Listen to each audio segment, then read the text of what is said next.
नमस्कार दर्शकों, the Indian festival channel पर आप सभी का स्वागत है। आज इस वीडियो में हम बात करेंगे साल 2024 में पड़ने वाले वट सावित्री व्रत की। वट सावित्री व्रत कब है, पूजा का शुभ मुहूर्त, पूजन विधि, महत्व एवं व्रत कथा के बारे में। सनातन धर्म में वट सावित्री व्रत का विशेष महत्व है। यह व्रत महिलाएं अपने पति की लंबी उम्र की कामना के लिए रखती हैं। इस दिन सुहागिन महिलाएं बरगद या वट वृक्ष की पूजा करती हैं। उत्तर भारत में यह त्यौहार पूरी श्रद्धा के साथ मनाया जाता है। इस बार वट सावित्री का व्रत 6 जून दिन बृहस्पतिवार को रखा जाएगा।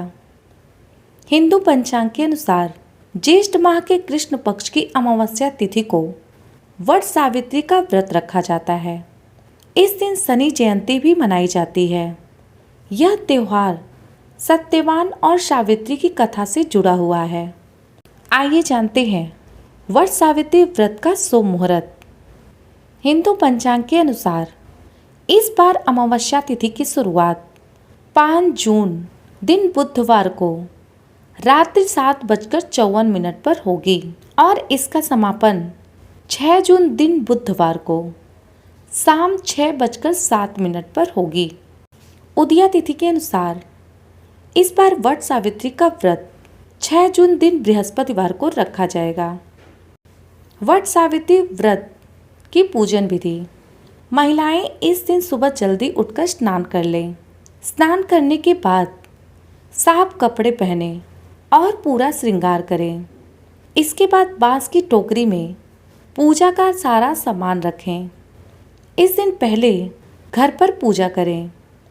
पूजा करने के बाद सूर्यदेव को लाल फूल और तांबे के लोटे से अर्घ्य दें। इसके बाद आपके घर के पास जो भी बरगद का पेड़ हो वहाँ जाएं। वट वृक्ष की जड़ पर जल चढ़ाएं। फिर देवी सावित्री को कपड़े और श्रृंगार का सामान अर्पित करें। इसके बाद वट वृक्ष को फल और फूल अर्पित करें। इसके बाद कुछ देर वट वृक्ष पर पंखे से हवा करें। इसके बाद वट वृक्ष के चारों तरफ रोली बांधते हुए 7 बार परिक्रमा करें। हाथ में चने लेकर वट सावित्री व्रत की कथा सुने या पढ़ें। दर्शकों, अब आइए सुनते हैं वट सावित्री व्रत की कथा। पौराणिक कथा के अनुसार भद्र देश के एक राजा थे जिनका नाम अश्वपति था। भद्र देश के राजा अश्वपति की कोई संतान नहीं थी। उन्होंने संतान प्राप्ति के लिए मंत्रोच्चारण के साथ प्रतिदिन 1 लाख आहुतियाँ दी। 18 वर्षों तक यह क्रम जारी रहा। राजा द्वारा किए गए पूजा पाठ जब तब से प्रसन्न होकर देवी सावित्री प्रकट हुई और कहा, हे राजन, मैं तुम्हारे पूजा पाठ जब तब से प्रसन्न हूँ, तुम वर मांगो। तब राजा ने कहा, हे देवी, मुझे कोई संतान नहीं है, मैं संतान चाहता हूँ। तब देवी सावित्री ने कहा कि ऐसा ही होगा। हे राजन, तुम्हें एक तेजस्वी पुत्री की प्राप्ति होगी। देवी सावित्री की कृपा से राजा को पुत्री रत्न की प्राप्ति हुई। देवी सावित्री की कृपा से प्राप्त हुई इस कन्या का नाम सावित्री रखा गया। यह कन्या बड़ी होकर अत्यंत तेजस्वी और रूपवान हुई, लेकिन सावित्री के विवाह के लिए उसके पिता को कोई योग्य वर नहीं मिल रहा था। इस बात से दुखी होकर उन्होंने सावित्री को स्वयं वर चुनने के लिए कह दिया। अपने पिता के आदेश अनुसार सावित्री तपोवन में चली गई। एक दिन तपोवन में भटकते हुए सावित्री की भेंट साल्व देश के राजा घुमतसेन के पुत्र सत्यवान से हुई। राजा घुमतसेन अपने पुत्र सत्यवान के साथ वन में ही निवास करते थे, क्योंकि उनका राज्य शत्रुओं ने छीन लिया था। सत्यवान को देखकर सावित्री ने पति के रूप में उनका वर्णन कर लिया। जब नारद जी को इस बात का पता चला तो वह सावित्री के पिता राजा अश्वपति के पास पहुँचे और बोले हे राजन, यह क्या कर रहे हैं आप? सत्यवान गुणवान है, धर्मात्मा है और बलवान भी है, पर उसकी आयु बहुत छोटी है। वह अल्पायु है।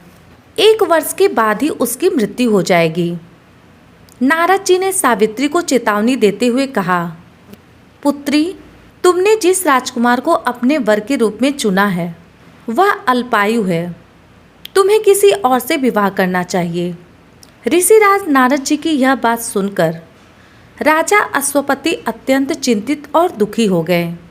यह सब देखकर सावित्री ने अपने पिताजी से कहा, हे पिताजी, आर्य कन्याएं अपने पति का एक बार ही वरण करती हैं और राजा एक बार ही आज्ञा देता है, इसलिए मैं सत्यवान से ही विवाह करूंगी।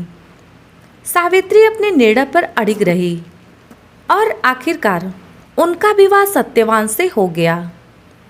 विवाह के पश्चात वे राजवैभव छोड़कर वन गमन कर गईं और वहां अपने पति और परिवार की सेवा करने लगी। लेकिन सत्यवान की मृत्यु का समय धीरे धीरे निकट आ रहा था। इस चिंता में सावित्री अधीर होने लगी। सावित्री ने अपने पति की दीर्घायु के लिए उपवास रखना शुरू कर दिया। साथ ही उन्होंने नारद मुनि द्वारा कथित निश्चित तिथि पर पितरों का पूजन भी किया। जिस दिन सत्यवान का महाप्रयाण का दिन था, उस दिन वह लकड़ियां काटने जंगल गए। सावित्री भी उनके पीछे पीछे जंगल की ओर निकल पड़ी। वहां सत्यवान को सर में तेज दर्द होने लगा। वे मूर्छित होकर धरती पर गिर पड़े।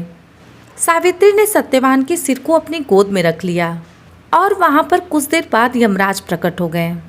बिना विचलित हुए पूरे विश्वास के साथ सावित्री ने यमराज जी से सत्यवान के प्राण न ले जाने की प्रार्थना की, लेकिन यमराज देव नहीं माने। सावित्री भी अपनी बात पर अड़िग रही और यमराज जी के पीछे पीछे प्रार्थना करते चली गई। यमराज जी ने सावित्री को समझाने की कोशिश की, यह विधि का विधान है, लेकिन सावित्री ने उनकी एक न सुनी। आखिरकार सावित्री की निष्ठा को देखकर यमराज ने कहा, हे देवी, तुम धन्य हो। मैं सत्यवान के प्राण नहीं छोड़ सकता। तुम मुझसे कोई वरदान मांग लो। यह सुनकर सावित्री ने यमराज जी से कहा, मेरे सास ससुर वनवासी और अंधे हैं, उन्हें आप दिव्य ज्योति प्रदान करें। यमराज ने उसे यह वरदान दिया और वहां से उसे लौट जाने के लिए कहा। लेकिन पतिव्रता सावित्री यमराज जी के पीछे पीछे चलती रही। यमराज ने फिर से उन्हें लौट जाने के लिए कहा, किंतु इसके जवाब में सावित्री ने कहा, हे भगवान, मुझे अपने पतिदेव के पीछे पीछे चलने में कोई दिक्कत नहीं है। यह सुनकर यमराज ने सावित्री से एक और वर मांगने के लिए कहा।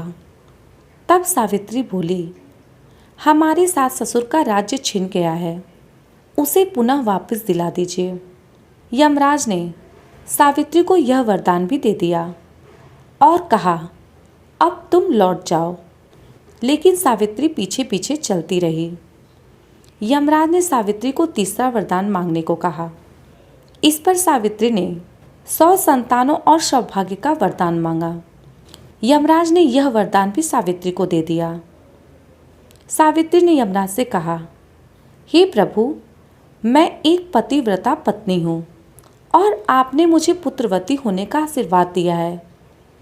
यह सुनकर यमराज को सत्यवान के प्राण छोड़ने पड़े।